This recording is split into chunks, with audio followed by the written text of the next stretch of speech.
en esta emisión de La Finca de hoy. Desde el departamento del Quindío veremos la solución que un joven empresario le dio al problema de suelda, nombre que se le atribuye al estiércol de las aves silvestres que afectaba su cultivo. Ganado rojo para la lechería en Trópico Alto. Esa es la línea genética que desarrollan en este hato para aumentar la productividad de la leche. Y desde el Huila conozca los búnkers utilizados para almacenar el pasto de corte usado para la alimentación de los bovinos durante largos periodos de invierno o de verano. Identifique las características del suelo que benefician a diferentes tipos de cultivos. Información, experiencias e innovación. Acompáñenos en este recorrido agropecuario por Colombia.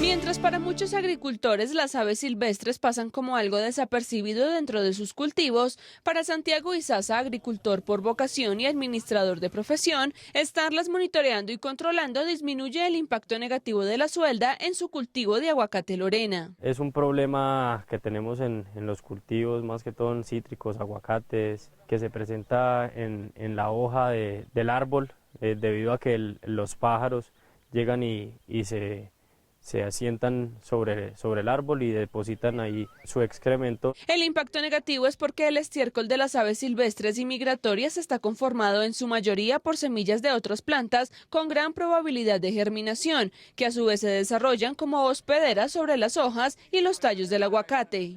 Crece directamente en la rama de los árboles. Crece no en el suelo. El pájaro llega, se acomoda sobre una rama, o normalmente en la rama más alta o más coposa del árbol, y allí deposita el excremento, que es donde empieza a nacer la suelda. Empieza a competirle al árbol y hace que no sea eficiente, puede que merme la floración. Entonces pues es una rama, es como si se empieza a generar una competencia entre un nuevo organismo con el organismo que ya viene creciente. Dicho de otra manera, las semillas defecadas por las aves crecen como enredaderas sobre el aguacate, asfixiándolo y quitándole los nutrientes casi por completo. La fumigación no serviría, se tiene que hacer manual. El control manualmente es de buscar árbol por árbol que tiene la suelda, que empieza a tener la matica, y arrancarla manualmente. Para evitar tener que ir árbol por árbol quitando el material vegetal que se desarrolla sobre el aguacate, nuestro entrevistado decidió atacar el comportamiento de las aves de manera natural, reduciendo según él la mano de obra hasta en un 50%. Implementamos una técnica de siembra de árboles de altura, en este caso cedro rosado de la India, para que pues los pájaros tengan donde llegar. El pájaro normalmente busca zonas altas donde por decir descansar, entonces pues para que en este caso no sea en el aguacate, lo hagan en el otro árbol que sembramos para el control de la suelda. El éxito de la estrategia depende de la selección de los árboles y su distribución dentro del cultivo. Son unos árboles de muy poco sombrío, son árboles de alto crecimiento, de unos 25 o 30 metros, entonces pues no van a competirle directamente con sombra y con luminosidad al cultivo principal, que es el aguacate. Se siembra más o menos a 10 metros, sobre las orillas, y dentro de los lotes más o menos a 40 metros, 40, 50 metros. Al cedro rosado de la India se le clasifica como leguminosa y se le otorgan bondades respecto a la absorción del nitrógeno para incorporarlo al suelo. En solo 14 meses, este puede alcanzar hasta los 12 metros de altura. Es una variedad de maderable también, que en un futuro se puede cortar y usar para maderas. Otra particularidad del árbol, cuya raíz supera los 4.5 metros de profundidad, es que después de su aprovechamiento para madera, cuando alcanza los 4 años de vida, no hay necesidad de sembrar una nueva planta, puesto que tiene capacidad propia de rebrote. El cedro rosado de la India es susceptible a heladas y sombríos, pero resiste la humedad y en países como Estados Unidos es altamente demandado para la fabricación de muebles por su consistencia, fácil aserrado y su variedad de vetas y colores.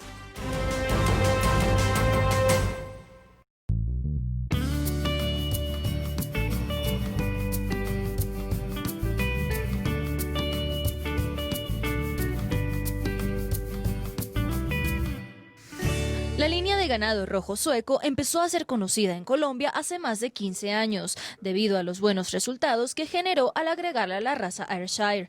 Previamente, en países como Canadá, algunos ejemplares rojos lograron ocupar el primer puesto en los mejores productores de leche en cuanto a sólidos totales se refiere. En la finca La Tolda del municipio San Pedro de los Milagros en Antioquia, se busca romper con la tradición del hato lechero Holstein, bastante común en la zona, y convertir la explotación en una ganadería de ejemplares netamente rojos. Yo me decidí por esa raza rojo sueco, posteriormente llegó al país la rojo noruega, que son muy similares, de toros padres iniciales muy similares, y aquí los cruces entonces lo estamos haciendo con Ayrshire, rojo sueco y rojo noruego. Algunas de las vacas todavía conservan su color negro, característica de la raza Holstein, pero la mayoría de ellas son vacas que tienen factor rojo. Que entonces en el momento de inseminarlas con estas razas rojas tenemos la gran esperanza de que sus crías sean rojas para conservarlas. La implementación de ganado rojo, particularmente en esta finca del norte antioqueño, ha permitido incrementar los niveles de proteína de la leche hasta un 7% y los de grasa hasta un 17%, logrando obtener los siguientes valores.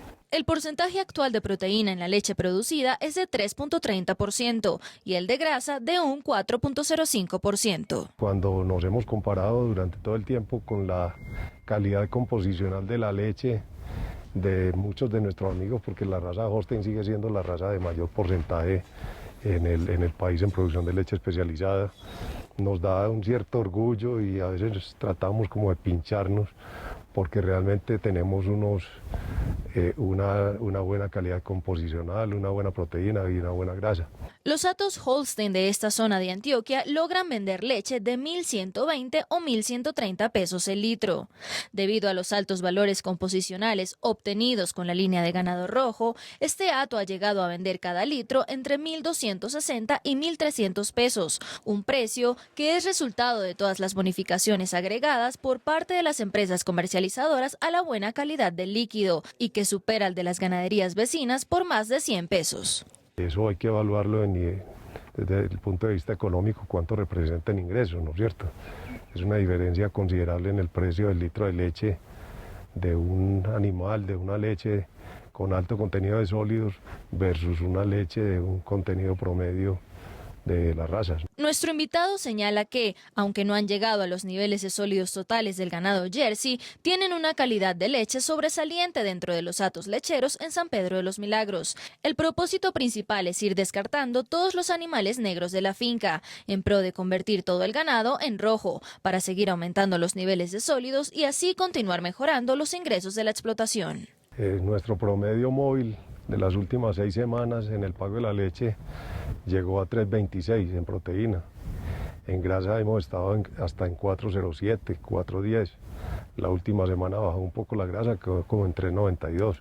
El objetivo de esta finca ganadera, que ha representado una variedad en la lechería del Trópico Alto, es llegar a obtener leche con un promedio de proteína por encima de 3.30%, para lograr posicionarse como calidad AAA y obtener una bonificación de 70 pesos más por litro en la comercialización, es decir, poder venderla en aproximadamente 1.340 pesos. La trivia del campo. Conviértete en un experto con la finca de hoy. Pregunta: ¿cuál de estos alimentos proviene de una planta herbácea? A. El pimentón. B. El pepino. C. El brócoli. Piénsalo bien y descubrirás la respuesta correcta.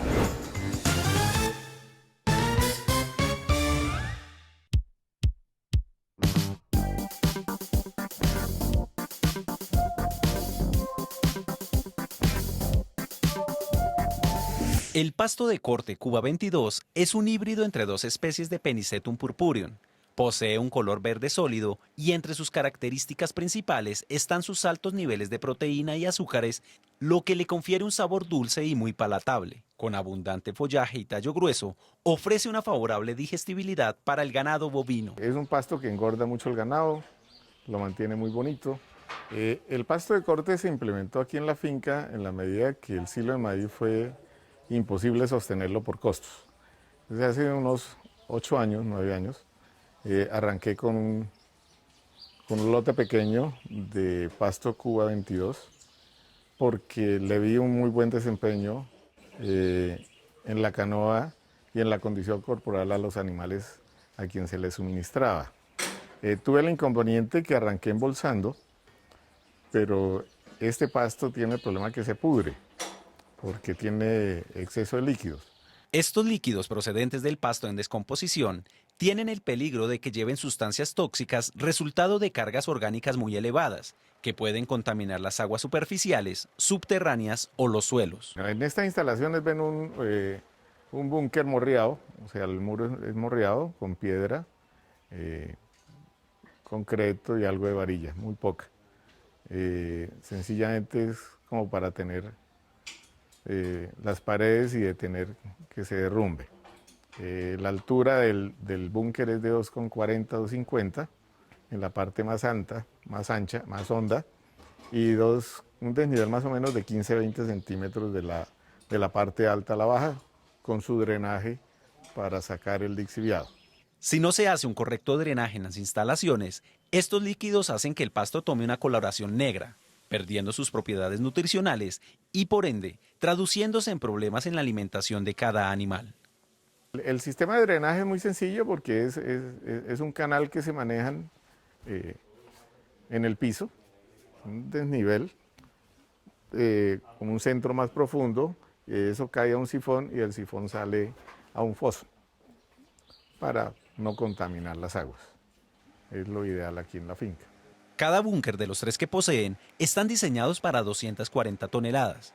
El área destinada para pasto de corte está en 1.4 hectáreas, obteniendo producciones promedio de 200 a 210 toneladas cada 90 días. Diariamente lo que se pica se pisa con el tractor. Cada viernes, o sea, cada semana se le aplica el EM.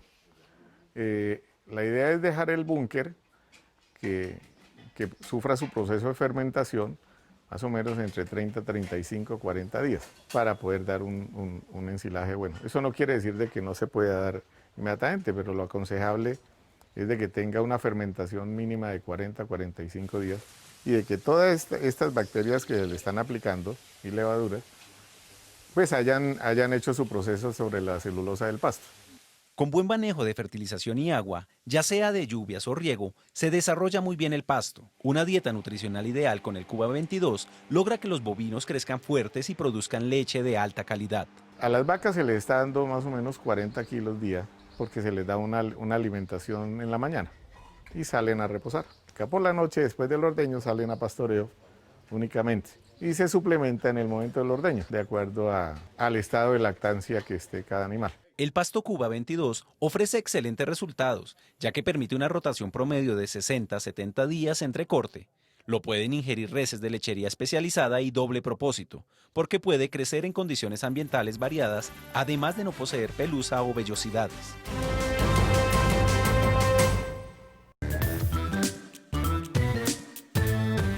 Pregunta: ¿cuál de estos alimentos proviene de una planta herbácea?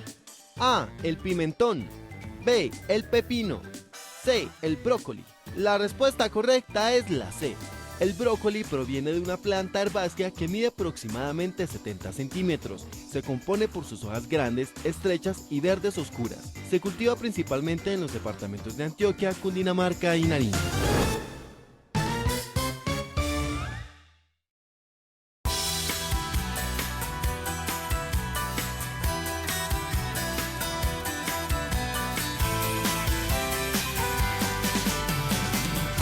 Después de haber hecho el correspondiente análisis de suelo en la finca, usted podría formularse la pregunta: ¿qué cultivo puedo sembrar de acuerdo con el tipo de terreno que tengo?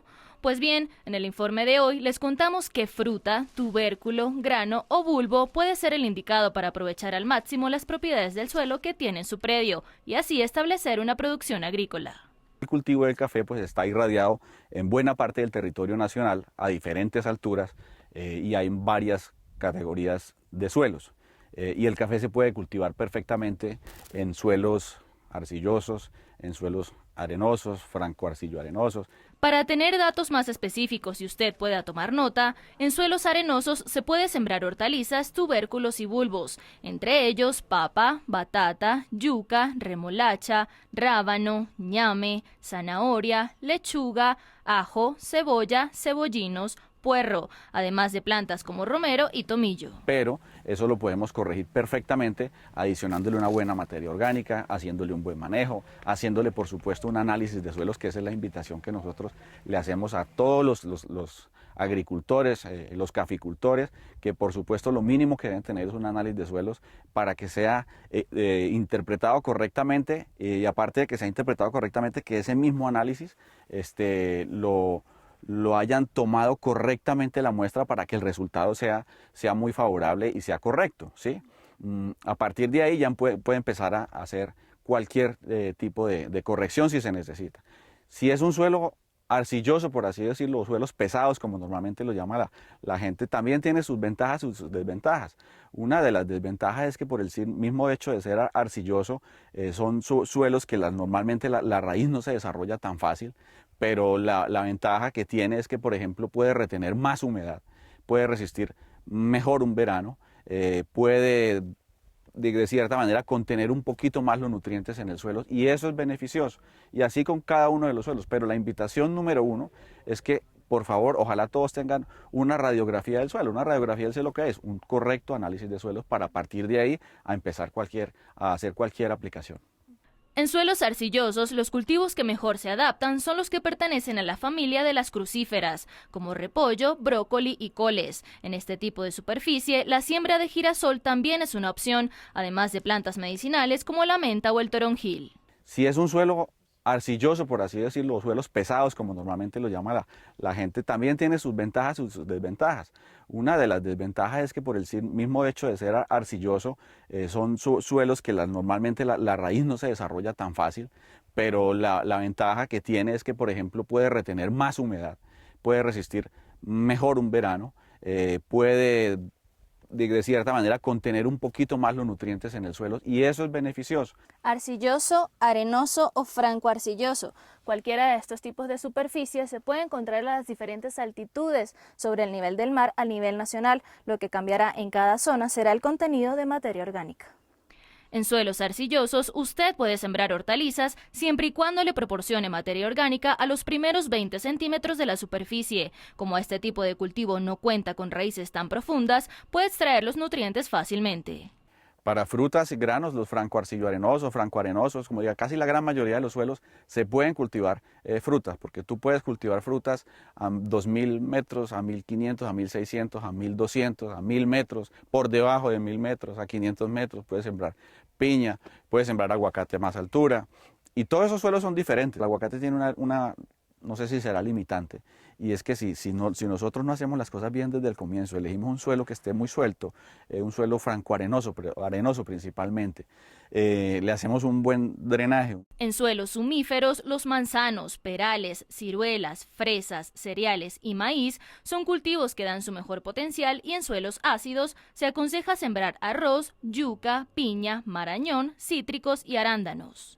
Para sacar el mayor potencial a los cultivos independientemente del tipo de superficie que se maneje, es importante que los agricultores realicen todas las prácticas culturales de preparación con materia orgánica y drenajes, para así corregir las desventajas que pueda presentar el terreno de la finca. En caso de contar con suelos no drenados, se recomienda realizar las zanjas teniendo en cuenta la pendiente y la profundidad para que el agua escurra correctamente.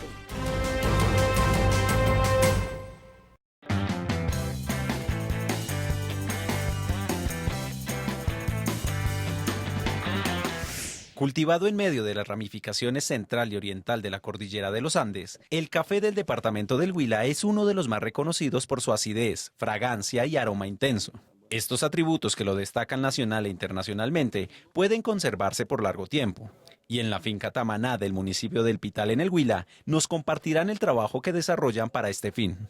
Es un conjunto de cosas que acoplamos, que el cual podemos enumerar voy a tratar de enumerarlos paso a paso.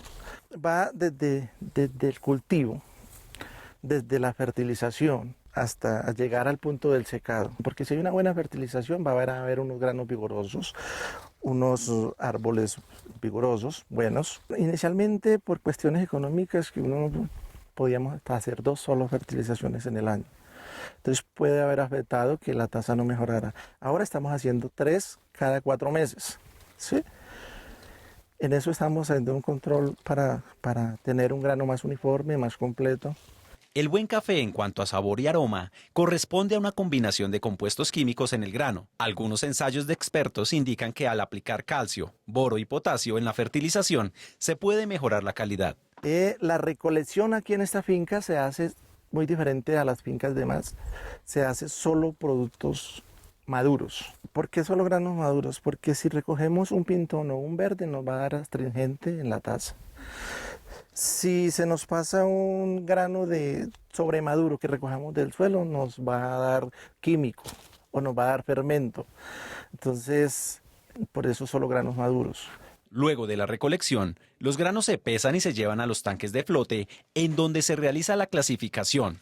Se efectúa separando los cuerpos por densidad utilizando agua. El café que nos queda, que no flota, va a unas camillas, el cual si va un grano verde, lo sacamos manual. Si queda uno pintón, lo sacamos manual. Entonces, después ese producto va a la tolva. Bueno, decimos que el proceso de fermentación depende la temperatura, que haga mucho frío en la noche o calor. Entonces, va dentro de 16, 18, 20 horas de fermentación. Después de esa fermentación, lavamos ese café y lo dejamos 12 horas en piscina. Después de lavado el grano, se deja en un estanque con agua por 12 horas. Luego se lleva al secadero, que debe contar con una polisombra para que los rayos del sol no lleguen de forma directa y así evitar que se quemen los embriones. El secado dura entre 15 y 20 días. Los caficultores aseguran que a mayor tiempo de secado, menor deterioro de los granos. Después de ese secado, iría a una bolsa Grapefruit, una bolsa especial para mantener un café. Y esos cafés se recogen con una humedad del 10.5 de humedad y se echan en costales o embolsados en esa bolsa Grapefruit. Todo ese conjunto hace que esos cafés duren más sin dañarse. Ese es el proceso, o sea, es un conjunto de cosas por eso esos cafés ha traído cafés de un año de cosecha a cosecha y no ha perdido los atributos. La limpieza de toda la infraestructura de producción es determinante en la calidad del producto final. La maquinaria, los estanques de fermentación y los secaderos deben permanecer muy limpios y revisar que no quede un solo grano, ya que este puede afectar o contaminar un lote muy grande de café.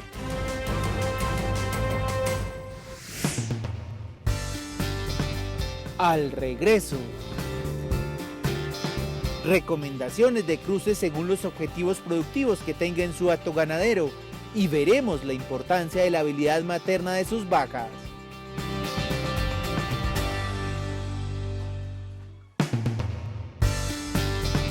La decisión sobre los cruces genéticos más aptos según el clima y su propósito productivo harán que su explotación de trópico bajo sea más rentable. ¿De qué manera puede potenciar su cultivo de sábila y obtener mayores rendimientos? Un experto agricultor nos entrega algunas recomendaciones. Un modelo internacional aplicable en Colombia. Se trata de una máquina deshidratadora de leche. Y desde los llanos orientales veremos algunas recomendaciones de alimentación para ganaderías de la región. Continuamos con nuestro recorrido agropecuario.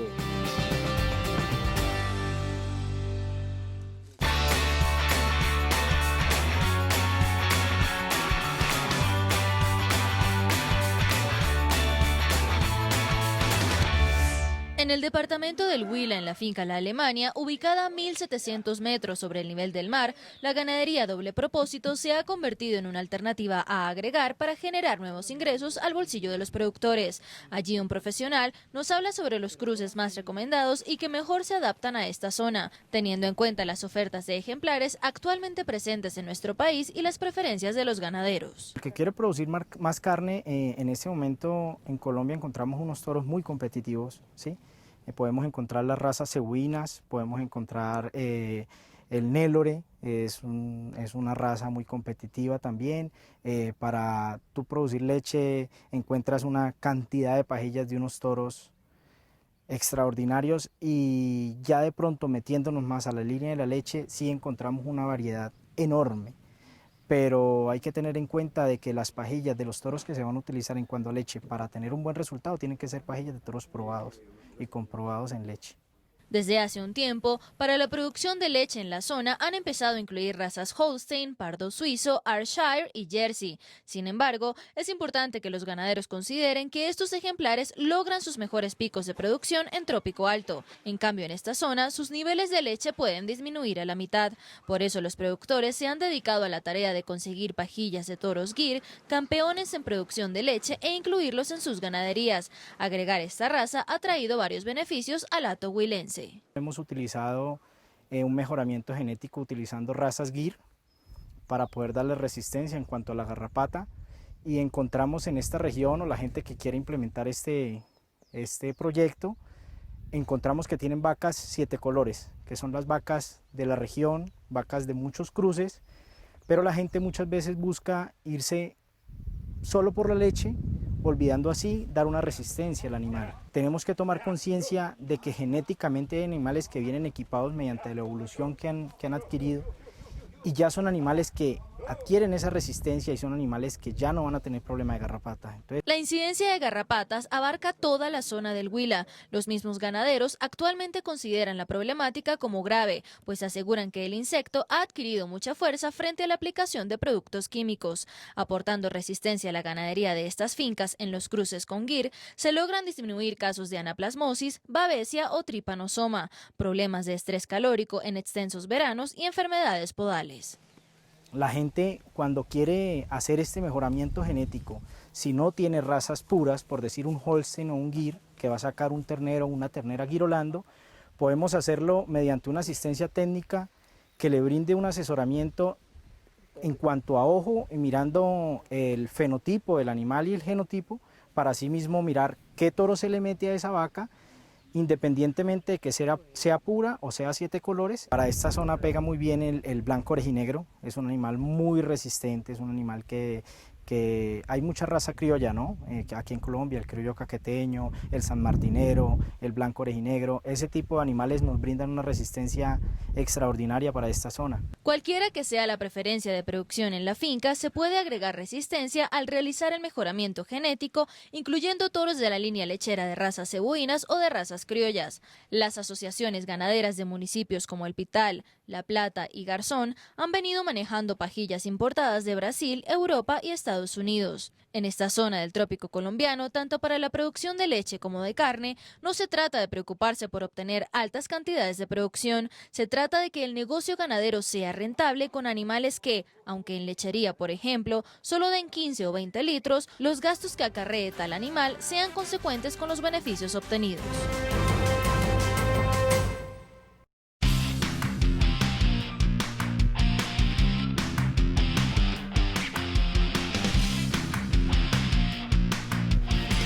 Lamido, secado del cuerpo del recién nacido y algunos bramidos de la vaca determinan generalmente los minutos siguientes al parto bovino.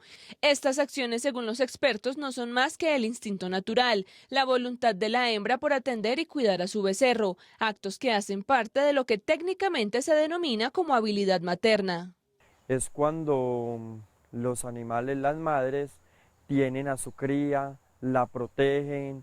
En su periodo de lactancia les suministran muy buen alimento, las protegen de depredadores, las protegen de todas las situaciones adversas que puedan presentar, hasta llevar una cría a su estado de destete en muy buenas condiciones. La razón del lamido es activar la circulación de la sangre a través del cuerpo del recién nacido y también su respiración. Acto seguido, la cría expande sus pulmones y expulsa las flemas presentes en la tráquea. Entre tanto, la madre seguirá insistiendo para que el ternero se levante e ingiera el primer alimento de la ubre, el calostro, que es fundamental en esas 8 primeras horas de vida. Paciencia, o lo llamamos comportamiento flemático. ¿Por qué? Porque es la tranquilidad que el animal tenga ante su cría y cómo la defienda de los depredadores. Además, cómo la cuide, cómo le permita para que ella se alimente, le suministre el alimento y esté con ella. Entre más cariño tenga su cría, mejor puede ser el desarrollo de esta. Los olores de la sangre y la placenta refuerzan ese reconocimiento materno momentáneo, al cual se sumarán segundos después el bramido como parte de esa estimulación temprana que posteriormente se convertirá, por decirlo de alguna manera, en su medio de comunicación. A mayor distancia entre madre e hijo, los bramidos se hacen más fuertes. Técnicamente, la habilidad materna no es aprendida. Por lo general, en el primer parto muestran lo que van a hacer.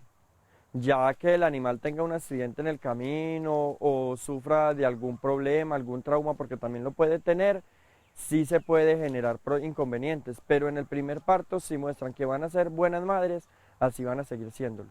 En términos genéticos, no todas las razas bovinas tienen la mejor actitud ante sus crías. Sobre todo cuando hablamos de animales bostauros, que son los animales europeos y que son más productores de leche, esos animales tienen una habilidad materna mayor, como es la raza Holstein, la Ayrshire, la Jersey, entre otras, que son animales productores de leche. Ya los animales Bos indicus o de la India, que son más productores de carne y que se trabajan también cruzados para doble propósito, tienen un poco menos de habilidad materna. Vacas que no tengan habilidad materna obligan a que el operario sea quien realice esos primeros cuidados del ternero después del parto, limpiándole las mucosas de la boca y la nariz y en lo posible masajeando el cuerpo con un paño limpio o un costal, además de garantizar que la cría llegue hasta la ubre para ingerir ese alimento. Las repercusiones de la actitud de la vaca trascienden después del parto. Y se buscan hembras que tiendan a tener un comportamiento flemático, o sea, una buena habilidad materna con sus crías, para de esa manera llevarlas hasta el punto de destete en el peso óptimo y fuera de eso que no tenga percances en su crianza. Es cruzarla con un animal de raza Bos taurus y un animal de raza Bos indicus para que salga un cruce del 50/50 y de esta manera los animales puedan tener esa condición. En el destete, sobre todo de los bovinos que son dedicados a la ceba, es donde realmente se ve la importancia de la habilidad materna. Ahí es donde es muy importante la habilidad materna, porque buscamos que un ternero, ojalá el peso ideal que llegue al destete de 200 kilos en adelante, y sería perfecto si llega a los 230 kilos, y con eso le puede ayudar mucho a su madre. Las hembras destinadas a la producción de leche suelen tener una mejor habilidad materna. Sin embargo, por la demanda del producto por parte del ganadero, las crías son separadas más ligero. Esa carencia se compensa generalmente con el suministro de leche a través de biberón o con concentrados especializados.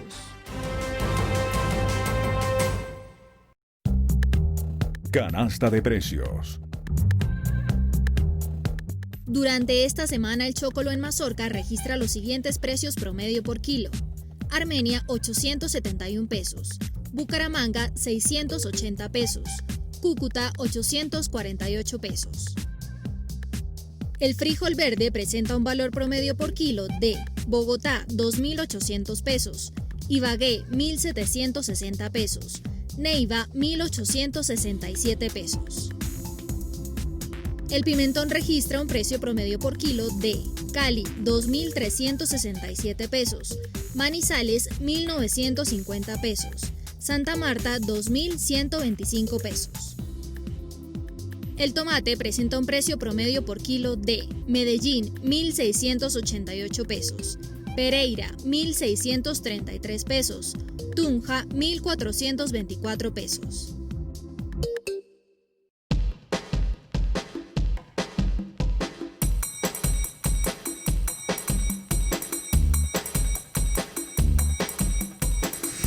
El crecimiento de la ganadería puede verse afectado por la presencia de enfermedades transmitidas por garrapatas, que son ectoparásitos hematófagos, es decir, que se alimentan de la sangre de los animales y pueden perjudicar seriamente la productividad, el comercio y la salud pública. Estamos hablando de los parásitos que afectan a los bovinos, a las vacas.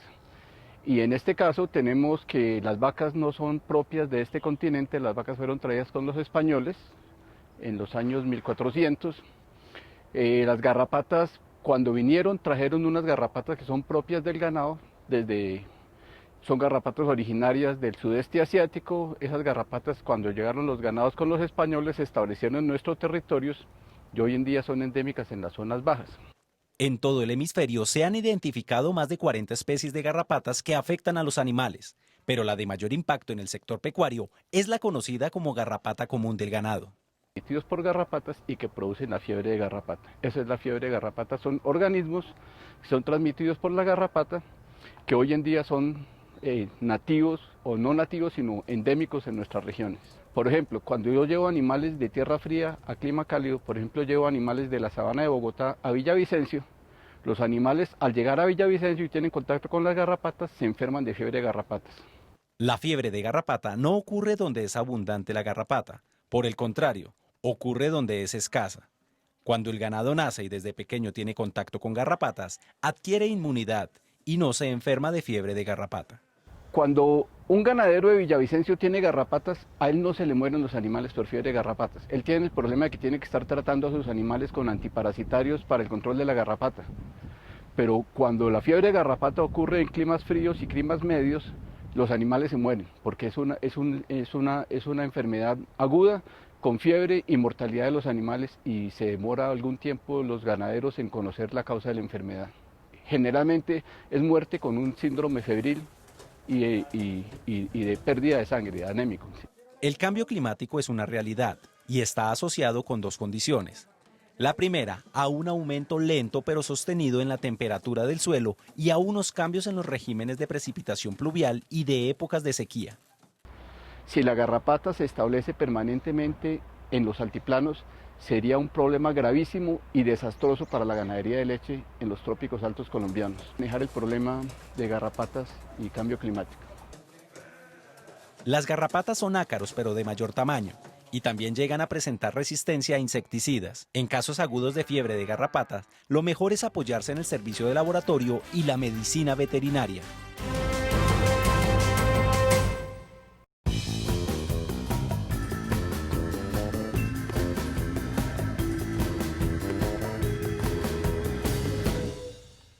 Como la planta que está recuperando la economía de los municipios cafeteros del oriente de Cundinamarca, define Custodio Soler Pulido a la penca sábila, planta que con 3 años de trabajarla define como resistente a condiciones adversas y muy fácil de manejar. Casualmente la broca y la roya nos acabó con el café.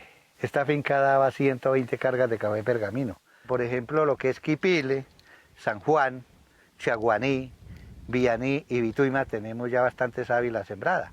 Solo en la vereda Posentos del municipio de Vituima, ubicada a 1.230 metros sobre el nivel del mar, se tendrían sembradas ya 55.000 plantas. El primer predio que implementó el cultivo fue la finca La Despensa, propiedad de nuestro entrevistado, quien por experiencia describió el cultivo como de rentabilidad suprema e inmediata. Eso está entre los 15 y 20 meses para empezar a cosechar las primeras pencas. Después cada 45 días, cada 50 días. Esta es buenísima en todo sitio que prácticamente donde la ponga.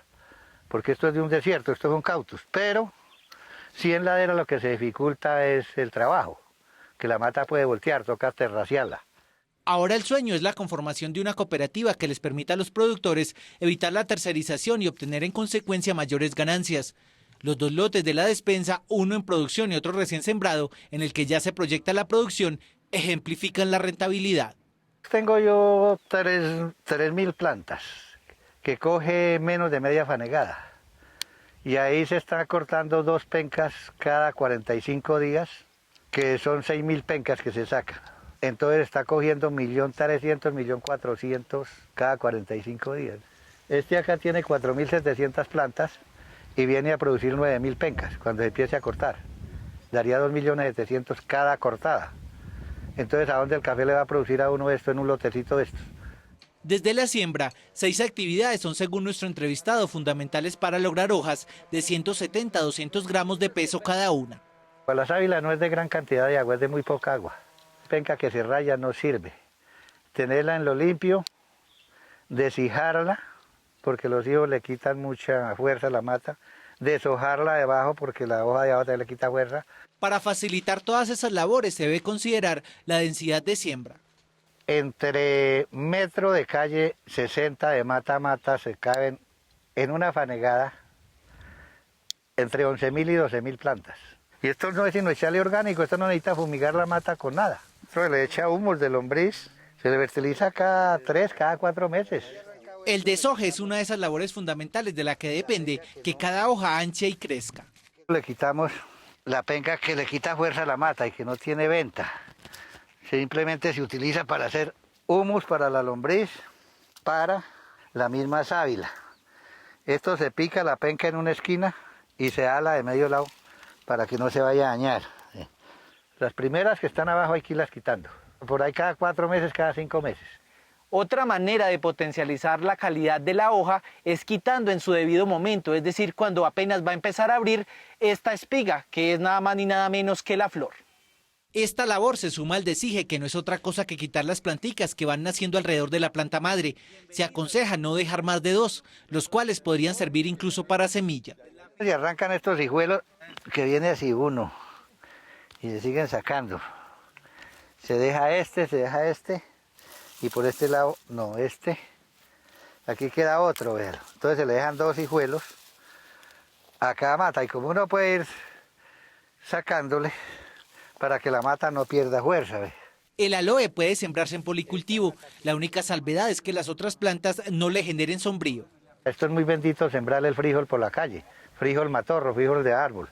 No ir a sembrar de bejuco. Y esto es muy buenísimo porque el mismo frijol, la raíz del frijol le produce nitrógeno. Yo le sembré 12 libras de frijol y me dio 13 arrobas seco. O sea que me dio más de 25 libras por libra. Sin echarle abono ni nada, simplemente lo que la tierra da. A la penca sábila se le atribuyen propiedades medicinales por su contenido de 80% de resina, 20% de aloína, 0.013% de proteína y otros componentes como vitaminas A, C, E, B12, caroteno, ácido fólico, niacina, rifoblavina, tiamina y minerales como calcio, magnesio, potasio, sodio, hierro y aluminio. Televidentes de la finca de hoy, muy buenos días. Hoy tenemos con nosotros al señor Daniel Mayolo. Él es médico veterinario y ganadero que nos saluda esta mañana desde Argentina, específicamente en la provincia de Córdoba. Don Daniel, muy buenos días y bienvenido a la finca de hoy. Buenos días, gracias. Gracias, buenos días.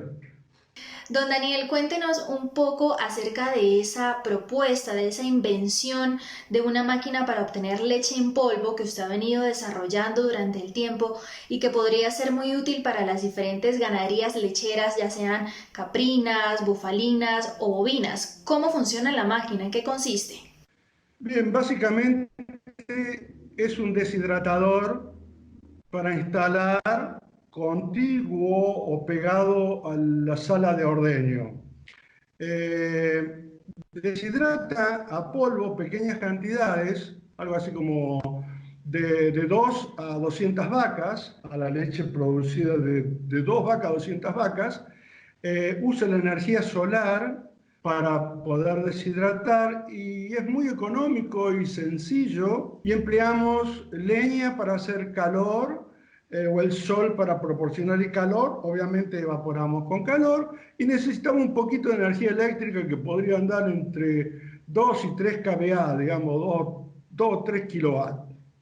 Con eso, y esta cápsula es una cápsula que funciona en vacío, hace todo el sistema, recibe la leche, la filtra, la pasteuriza, le quita la grasa si fuera necesario y empieza a evaporarlo en una etapa y en la segunda etapa lo evapora y lo concentra y después recupera el sólido en forma de fragmentos y se le agrega también un emulgente que se llama lecitina para que se disuelva más rápido. ¿En qué beneficiaría, digamos, esto obviamente sería una máquina deshidratadora de leche en la que el productor en su finca puede obtener o guardar de pronto parte de su producción para obtener leche en polvo, ¿cierto? ¿Cómo lo beneficiaría él productivamente, en ganancias, pues digamos con su producción específicamente?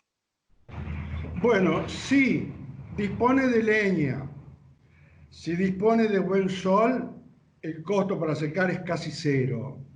Entonces estamos en unos ingresos limitados con costos operativos muy limitados para hacer un producto que se guarda todo el tiempo que quiera, hasta un año se conserva bien. Don Daniel, en cuanto, digamos, a la parte ecológica, ¿cómo puede implementarse el utilizar ese tipo de energías solares en la máquina como tal? ¿Cómo sería ese funcionamiento? Muy buena pregunta, muy buena pregunta. Esta máquina, como deshidrata bajos volúmenes, lo podemos hacer a bajas temperaturas también. Conseguir la temperatura, para eso necesitamos un flujo continuo de agua o aceite a 100 grados. Ahora, tenemos la opción A, si deshidratamos con el sol, que nos calienta un termotanque solar o un termotanque a leña u otra fuente de energía económica disponible, bajamos los costos y tenemos agua caliente. Con el agua caliente evaporamos porque calentamos la leche o el suero y después hay muchos ventiladores adentro, hay un flujo de aire, es una cápsula cerrada hermética, entonces con calor, mucha turbulencia aérea de aire desecante y vacío, tenemos los factores necesarios para quitarle el agua a la leche o al suero. Para que no represente una inversión muy alta a los ganaderos, nuestro entrevistado recomienda que las industrias estudien la propuesta del modelo para construirla directamente en Colombia.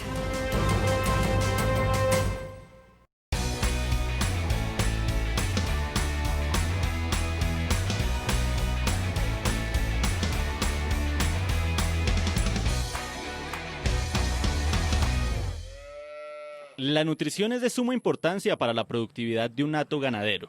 En regiones como Arauca, las condiciones climatológicas suelen afectar la calidad proteica y cantidad de forrajes disponibles para el consumo de bovinos, ya que los veranos e inviernos suelen ser prolongados. Por esta razón, los productores pecuarios deben buscar alternativas para realizar la suplementación adecuada para sus animales. ¿Cómo suplementamos? Con pasto de corte. Yo tengo aquí hectárea y media de pasto de corte, Marafal Viking Grass y Cuba 21.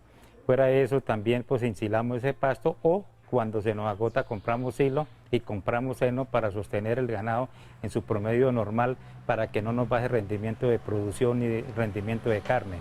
Una de las estrategias que ha utilizado Alberto Mantilla, ganadero de Arauca, es la arborización de su finca, con el fin de mejorar el bienestar animal con árboles y arbustos que sirvan para el suministro de alimento y a su vez puedan proporcionar sombra en épocas de verano, para disminuir la sensación térmica y que ésta no genere estrés calórico en los bovinos, lo cual causa una disminución en su producción. La sombra, por lo menos la arbolización en estos momentos nos sirve como, por lo menos hablo del matarratón, nos sirve como alimentación, forraje, y la otra arbolización nos sirve como madera, ¿no? Para los horcones, para dividir potreros y toda la cuestión. Esta es una finca de 40 hectáreas, la tengo dividida en 32 potreros. El resto está en cacao, lo que es el área de la casa. Tomamos esta decisión, ¿por qué? Porque primero por lo que hemos visto por la finca de hoy. La rotación de potreros es una herramienta que utilizan los productores para incrementar sus rendimientos y ofrecer un pasto de mejor calidad para la alimentación de sus bovinos, ya que esta modalidad disminuye la compactación del suelo, haciendo que la entrada de aire e infiltración de agua sea mayor, permitiendo que la producción de forraje tenga el periodo adecuado de recuperación. Cuando los potreros son grandes, ¿qué hace el ganado? Dan círculos y círculos y círculos y lo que hace es tumbarlo. Cuando el potrero es pequeño dan una vuelta y se dedican a comer, entonces aprovecha el pasto en prácticamente su totalidad.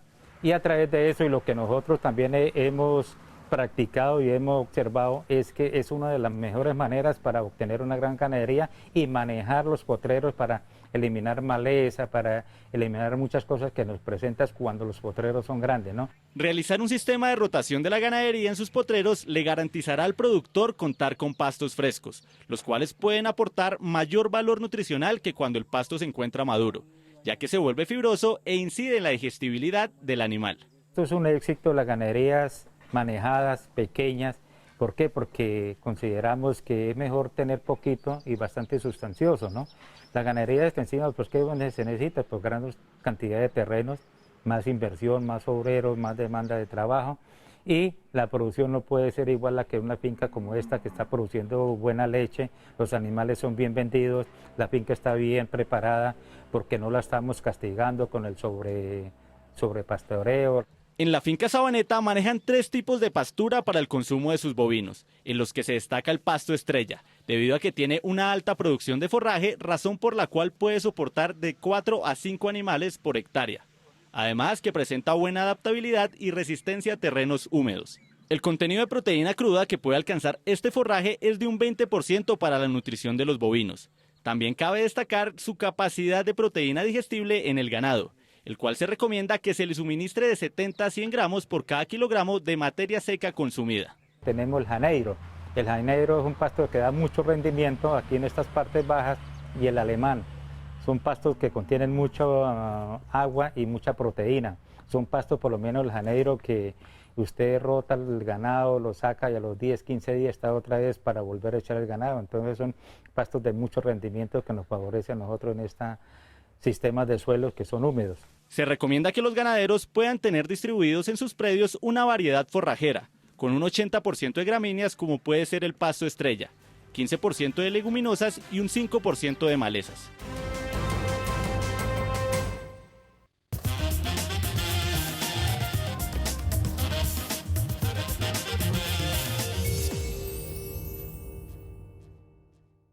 Los cruces genéticos tienen el propósito de mejorar las características productivas de una especie mediante la reproducción sexual de 2 individuos. La piscicultura no es ajena a ello. Así lo comprobamos durante nuestro recorrido por la granja piscícola Varas Blancas del municipio de La Paz en Cesar, en donde el ingeniero pesquero Armando José Horta reproduce de forma inducida un híbrido de cachama que tiene notables rendimientos en comparación con la especie pura.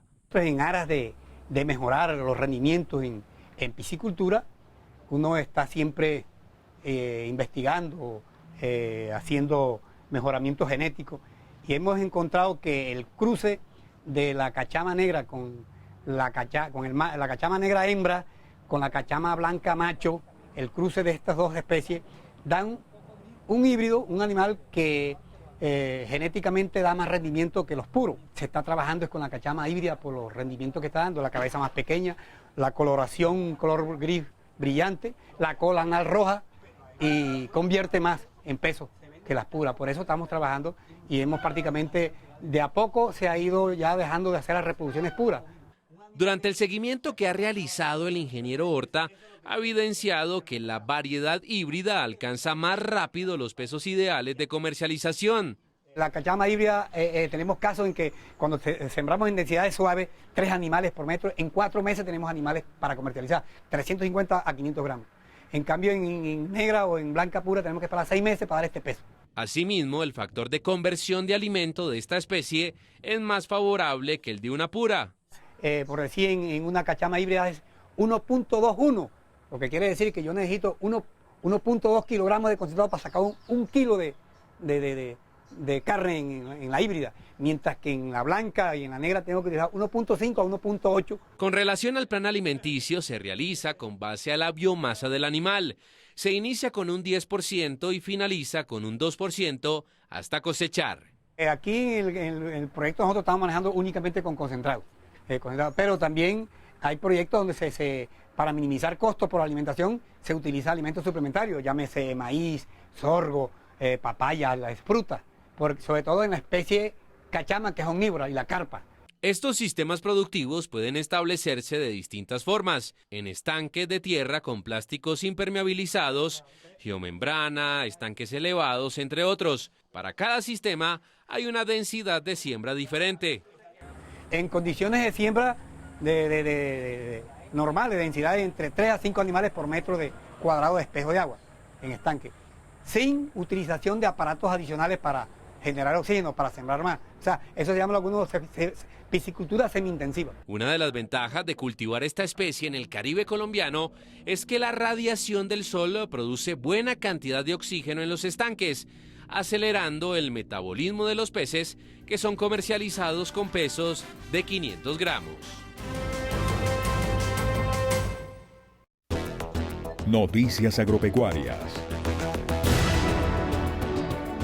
La Gobernación de Antioquia y el Comité de Cafeteros del departamento se encuentran implementando las medidas de salubridad y de orden público para recibir a 40.000 recolectores de café de otras regiones del país, que llegarán para la segunda cosecha del año, donde se recogerán más de 1.500.000 sacos, lo que equivale al 70% de la cosecha anual, y que se llevará a cabo entre septiembre y diciembre de 2020, fechas que se estiman de especial cuidado frente a los contagios de COVID-19, lo que implica un reto adicional para el gremio y las autoridades. En agosto empezarían a llegar los primeros trabajadores. Las estrategias condensadas en el denominado Plan Cosecha reúnen a diferentes instituciones cuyo objetivo es disminuir problemas sanitarios, sociales y de transporte que podrían afectar la producción del grano. El Ministerio de Salud ya aprobó el protocolo de bioseguridad, lo que implicó inversiones en las adecuaciones y ajustes de las fincas. Síguenos en @lafincadehoy.